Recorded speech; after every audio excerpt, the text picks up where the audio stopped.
আসসালামু আলাইকুম। আজকে মহা পুনর্মিলনের দিন, আনন্দের দিন। এটা বাৎসরিক আনন্দের দিন, সবাই মিলে একত্র হওয়া আজকের বিশেষ দিনে। কিন্তু এই আনন্দের দিনেও আজকে আমরা সবাই ব্যথিত, দুঃখ ভারাক্রান্ত। হঠাৎ ভূমিকম্পের কারণে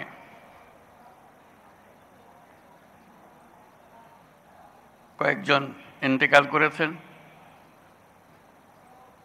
তার জন্য আমরা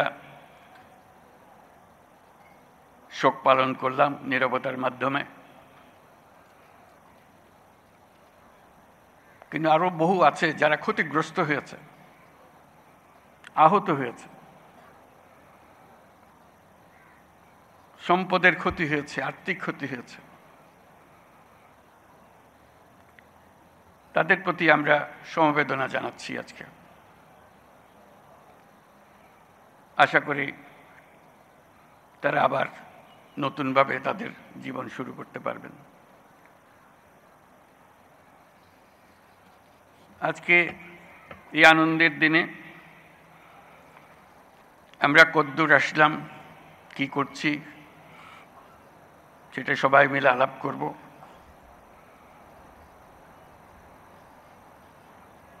এবং এর প্রেক্ষিত আপনাদের জানা আছে, আমরা শিগগিরই একটা নির্বাচনের দিকে যাচ্ছি, তার প্রস্তুতি। এই নির্বাচনের মাধ্যমে আমরা নতুন বাংলাদেশের পথে যাত্রা করব, সেটাই আমাদের স্বপ্ন। এই নির্বাচন যেন সর্বাঙ্গ সুন্দর হয়, আনন্দমুখর হয়, উৎসবমুখর হয়, এবং আমাদেরকে সেই যাত্রাপথে সুন্দরভাবে রওনা করে দিতে পারে, সেটার জন্য আমরা সবাই মিলে চেষ্টা করব। বিসমিল্লাহির রহমানির রহিম। প্রিয় সহকর্মীবৃন্দ, তিন বাহিনীর প্রধানগণ, সশস্ত্র বাহিনীর অবসরপ্রাপ্ত ও কর্মরত সদস্য ও তাদের পরিবারবর্গ, সম্মানিত অতিথিবৃন্দ, distinguished guests from different friendly countries, আসসালামু আলাইকুম। সশস্ত্র বাহিনী দিবস উদযাপন উপলক্ষে আয়োজিত আজকের এই সম্বর্ধনা অনুষ্ঠানে আপনাদের সকলকে স্বাগত জানাই। আজকের এই বিশেষ দিনে আমি সশ্রদ্ধ চিত্তে স্মরণ করছি মহান মুক্তিযুদ্ধের সকল শহীদ, যুদ্ধাহত এবং অন্যান্য সকল বীর মুক্তিযোদ্ধাদের, যাদের আত্মত্যাগের বিনিময়ে অর্জিত হয়েছে আমাদের স্বাধীনতা। একই সাথে আমি শ্রদ্ধা জানাচ্ছি 2024 সালের জুলাই আগস্ট মাসে ছাত্র জনতার অভ্যুত্থানের সকল শহীদ, আহত এবং অংশগ্রহণকারী সর্বস্তরের মানুষের প্রতি, যাদের দুঃসাহসিক আত্মত্যাগ আমাদের দেশ পুনর্গঠনের একটি নতুন সুযোগ সৃষ্টি করে দিয়েছে। বাংলাদেশ সশস্ত্র বাহিনীর জন্ম 1971 সালে রণক্ষেত্রে। 71 সালের 25শে মার্চ হানাদার বাহিনীর নৃশংস আক্রমণের পরপরই 27শে মার্চ চট্টগ্রামের কালুরঘাট বেতার কেন্দ্র থেকে তৎকালীন মেজর এবং পরবর্তীতে রাষ্ট্রপতি জিয়াউর রহমান বাংলাদেশের স্বাধীনতা ঘোষণা করেছিলেন। এরই ধারাবাহিকতায় 21শে নভেম্বর সেনাবাহিনীর সাথে নৌ ও বিমান বাহিনী সম্মিলিতভাবে পাকিস্তানি বাহিনীর বিরুদ্ধে লড়াই শুরু করে। এই কারণেই 21শে নভেম্বরকে মুক্তিযুদ্ধের একটি মাইল ফলক হিসেবে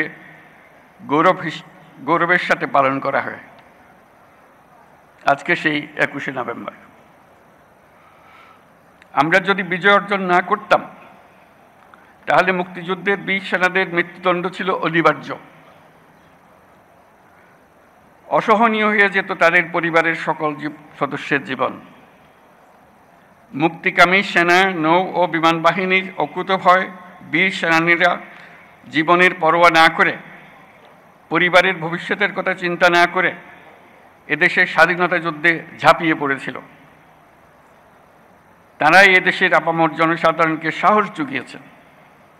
মানুষের সঙ্গে কাঁধে কাঁধ মিলিয়ে জল, স্থল ও আকাশপথে সম্মিলিতভাবে প্রতিরোধ গড়ে তুলে দেশমাতৃকাকে পরাধীনতার শৃঙ্খল থেকে মুক্ত করে এনেছেন। মুক্তিযুদ্ধকে বেগবান এবং সুসংগঠিত করার লক্ষ্যে তখন বাংলাদেশ ফোর্সেস গঠন করা হয়েছিল, যার অধীনে 11টি সেক্টরে বিভিন্ন দেশের বিভিন্ন অংশ থেকে আসা মুক্তিযোদ্ধাদের সামরিক প্রশিক্ষণের পাশাপাশি গেরিলা প্রশিক্ষণ দেওয়া হয়। এরই চূড়ান্ত রূপ আমরা দেখি 71 সালের 21শে নভেম্বর সেনাবাহিনী, নৌবাহিনী ও বিমান বাহিনীর সম্মিলিত অভিযানে।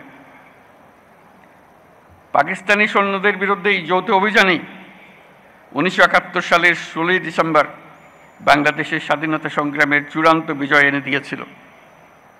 71-এর মুক্তিযুদ্ধে আমাদের সশস্ত্র বাহিনীর অবদান বাংলাদেশের ইতিহাসে স্বর্ণাক্ষরে লেখা থাকবে। সশস্ত্র বাহিনীর প্রিয় সদস্যবৃন্দ,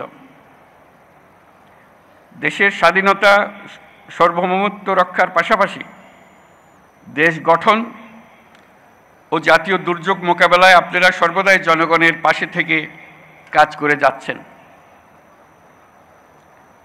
2024-এর ছাত্র জনতার অভ্যুত্থান ও চলমান দেশ পুনর্গঠন ও সংস্কারের কাজেও সশস্ত্র বাহিনী বরাবরের মতোই মানুষের পাশে দাঁড়িয়ে অব্যাহতভাবে দেশের মানুষের আস্থার প্রতিদান দিয়ে যাচ্ছে। আমি বিশ্বাস করি, গণতান্ত্রিক ও নিয়মতান্ত্রিক নেতৃত্বের প্রতি অনুগত বাংলাদেশ সশস্ত্র বাহিনী তাদের পেশাগত দক্ষতা ও দেশপ্রেমের সমন্বয়ে দেশের জন্য ত্যাগ ও তৎপরতার এই ধারাবাহিকতা অক্ষুণ্ণ রাখবে। বাংলাদেশের গণতান্ত্রিক উত্তরণে আসন্ন নির্বাচন একটি গুরুত্বপূর্ণ অধ্যায় হিসেবে বিবেচিত হবে। আমার সুদৃঢ় বিশ্বাস, এটি নির্বিঘ্ন ও উৎসবমুখর নির্বাচন হবে।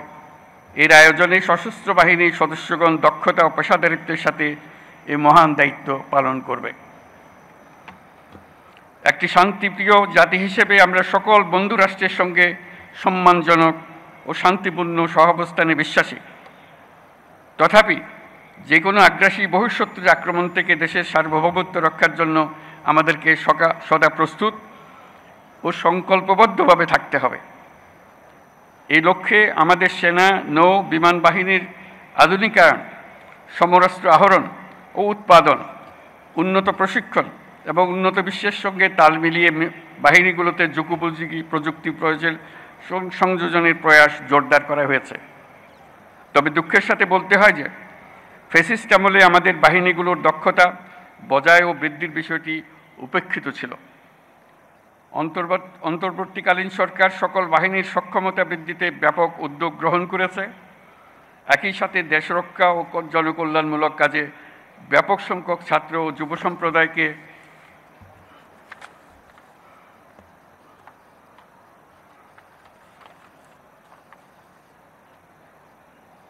সম্পৃক্ত করার উদ্দেশ্যে বিএনসিসির কার্যক্রম বহুগুণ বৃদ্ধির নীতিগত সিদ্ধান্ত নেওয়া হয়েছে। আমাদের এইসব পদক্ষেপ দেশের প্রতিরক্ষা সক্ষমতাকে একটি নতুন পর্যায়ে উন্নীত করেছে। অভ্যাগত অতিথিবৃন্দ, বিগত 37 বছরে জাতিসংঘে আমাদের শান্তিরক্ষীরা সফলতার সঙ্গে 43টি দেশে 63টি মিশন সম্পন্ন করেছে। বর্তমানেও বিশ্বের বিভিন্ন প্রান্তে 10টি মিশনে আমাদের শান্তিরক্ষীরা নিয়োজিত আছেন। বাংলাদেশ বর্তমানে অন্যতম বৃহৎ নারী শান্তিরক্ষী প্রেরণকারী দেশ হিসেবেও বিশ্বে পরিচিতি লাভ করেছে। এছাড়াও সম্প্রতি কাতার ও বাংলাদেশ সশস্ত্র বাহিনীর মধ্যে প্রেষণে জনবল নিয়োগের একটি চুক্তি স্বাক্ষরিত হয়েছে, যা বিশ্ব শান্তি ও নিরাপত্তার বৈশ্বিক প্রচেষ্টায় একটি দায়িত্বশীল ও নির্ভরযোগ্য নাম হিসেবে বাংলাদেশের জন্য একটি গৌরবময় স্বীকৃতি। এই জন্য আমি সশস্ত্র বাহিনীর সদস্যদের আন্তরিক ধন্যবাদ জানাই। বাংলাদেশি শান্তিরক্ষীগণ যাতে বিশ্বের চ্যালেঞ্জিং এবং বিপজ্জনক অঞ্চলসমূহে সৃষ্ট পরিস্থিতি মোকাবেলা করতে পারে, সেই জন্য তাদের সময়োপযোগী প্রশিক্ষণ দিয়ে প্রয়োজনীয় সরঞ্জাম সরবরাহের প্রচেষ্টা অব্যাহত রাখতে হবে। প্রিয় অতিথিবৃন্দ, অগ্রহায়ণের এই বিকেলে উৎসবমুখর পরিবেশে আপনাদের সাথে দেখা হওয়ায় আমি অত্যন্ত আনন্দিত। আপনাদের উপস্থিতি আজকের এই মহতী অনুষ্ঠানকে প্রাণবন্ত ও মহিমান্বিত করেছে। এই জন্য সশস্ত্র বাহিনীর পক্ষ থেকে আপনাদেরকে সকলকে জানাই আন্তরিক ধন্যবাদ।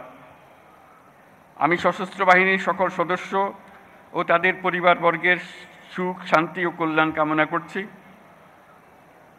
আমরা সবাই যেন দেশের উন্নয়ন ও অগ্রযাত্রায় ঐক্যবদ্ধভাবে কাজ করে যেতে পারি, সে আশাবাদ ব্যক্ত করছি। Now I take the privilege to thank the excellencies and distinguished guests from our friendly countries for joining us to celebrate our Armed Forces Day. On this occasion, we gratefully recall the contribution of the people of our friendly nations during our War of Liberation.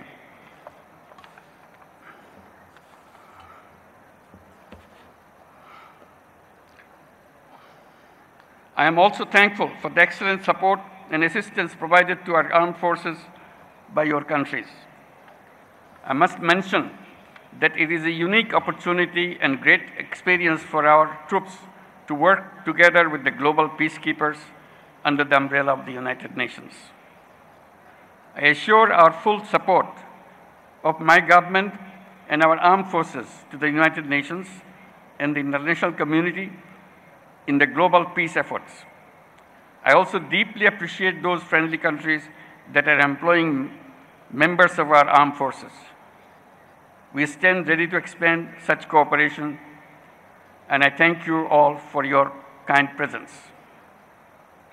সুধীমণ্ডলে আপনাদের সবাইকে আজকের অনুষ্ঠানে অংশগ্রহণের জন্য অশেষ ধন্যবাদ জানাচ্ছি। মহান আল্লাহ আমাদের সহায় হন। আল্লাহ হাফেজ। ধন্যবাদ।